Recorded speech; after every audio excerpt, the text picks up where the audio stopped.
حملہ کو جسٹیفائی کریں. اس میدان میں بھی جناب اسپیکر میں فخر کے ساتھ کہہ سکتا ہوں کہ بھارت ہار چکا، پاکستان جیت چکا. بھارت کا کوشش یہ تھا کہ پاکستان کو باقاعدہ ایک ٹیررسٹ اسٹیٹ ڈکلیئر کیا جائے. پاکستان کا نام پاکستان نہیں ٹیررسٹان سے پکارا جائے. وہ چاہ یہ رہے تھے کہ چاہے وہ فیٹف ہو، چاہے وہ جی ایس پی پلس ہو، یہ سارے جو فارمز ہیں ان فورمز میں پاکستان کو نقصان پہنچائیں. اس حد تک انہوں نے کوشش کی کہ پاکستان کو اپنا آئی ایم ایف پیکج نہ دیا جائے، مگر ہر محاذ پہ پاکستان جیتا، بھارت ہارا. پاکستان جیتا تو بھارت ہارا. آپ نے اپنا آئی ایم ایف کے سلسلے میں ایک سیاسی جماعت نے اس ملک میں ماضی میں ہمارا آئی ایم ایف کا پروگرام کو نقصان پہنچانے کی کوشش کی، وہ ناکام رہے. اس دفعہ بھارت نے کوشش کی، وہ ناکام رہے.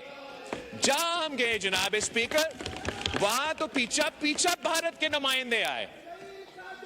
تو جب ہم یونائٹڈ نیشنز میں تھے اور ہم نے یونائٹڈ نیشنز کے فورم پہ پاکستان کی آواز اٹھائے اور ہمارا دہشت گردی کے حوالے سے موقف بھی پریزنٹ کیا، بھارت کا بھی پورا کوشش تھا کہ ان کا موقف پریزنٹ کیا جائے اور پاکستان کو یو این میں وہ ثابت کرے کہ ہم دہشت گرد ممالک ہیں.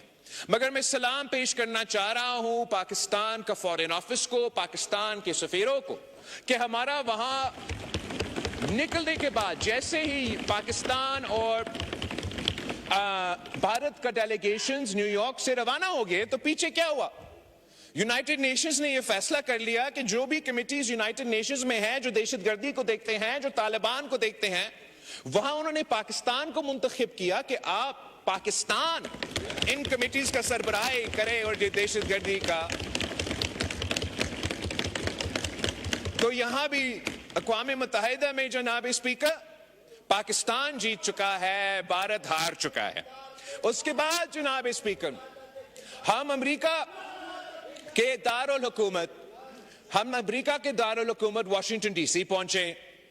وہاں اسرائیل لابی کے بعد اگر کوئی بڑا لابی ہے تو وہ انڈین لابی ہے، اور وہ انڈین لابی، اسرائیل لابی اور بھارت کی کمیٹی نے مل کے پوری کوشش کی کہ پاکستان کو بدنام کرے، پاکستان کو نقصان پہنچائے اور بھارت کی بیانیہ کو کہیں نہ کہیں سے، اسٹیٹ ڈپارٹمنٹ سے، وائٹ ہاؤس سے، کانگریس میں، کہیں تھنک ٹینک سے، کہیں نہ کہیں سے بھارت کا موقف کو کوئی نہ کوئی سپورٹ کرے. مگر میں فخر کے ساتھ کہہ سکتا ہوں جناب اسپیکر کہ ہر محاذ پہ ایک بار پھر بھارت ہارا، پاکستان جیتا. بھارت کہہ رہا تھا کہ ہم دہشت گرد ہیں، ہم دہشت گردی پھیلاتے ہیں، اور دنیا ان کے ساتھ ہے پاکستان کو اس سے روکنے کے لیے. جیسے جب ہم ادھر تھے اور پھر جیسے ہم نکلے، جو امریکہ کا افواج کا اہم رہنما ہے وہ اپنا کانگریس کا کمیٹی سے خطاب کر رہا تھا، اور اس کمیٹی کا خطاب میں ان کا فوج نے یہ کہا، امریکہ کے فوج نے یہ کہا کہ Pakistan has been a phenomenal partner in combating terrorism. تو یہ بھارت کا بیانیہ ان کا ہاؤس میں، ان کا افواج کی طرف سے، ان کی حکومت کی طرف سے رد کیا گیا. وہاں کا جو اسٹیٹ ڈپارٹمنٹ ہے، ہمارا بھی ملاقاتیں ہوئیں، ان کے بھی ملاقاتیں ہوئیں. اس کے بعد میڈیا کے انٹریکشن میں ان کا اسٹیٹ ڈپارٹمنٹ کے نمائندے سے سوال پوچھا گیا کہ کیا آپ کشمیر کے کوز میں اور بھارت اور پاکستان کا مسئلہ میں پریزیڈنٹ ٹرمپ میڈیٹ کرنے کے لیے تیار ہے؟ تو وہاں بھی ان کا اسٹیٹ ڈپارٹمنٹ کا نمائندہ نے کہا کہ جی ہاں، پریزیڈنٹ ٹرمپ اس مسئلہ کا حل نکالنے کے لیے تیار ہے. یہ بھی بھارت کی ہار ہے، پاکستان کی جیت ہے. جناب اسپیکر، اس سے بھر کر اسی آدمی، اسی شخص پہ جس پہ بھارت میں سب سے زیادہ تنقید ہو رہا تھا، جن کے بارے میں پتہ نہیں ہمیں کیا کیا سننے پہ مجبور کیا گیا، جھوٹے بے بنیاد الزامات، پروپیگنڈا. ہمارا فیلڈ مارشل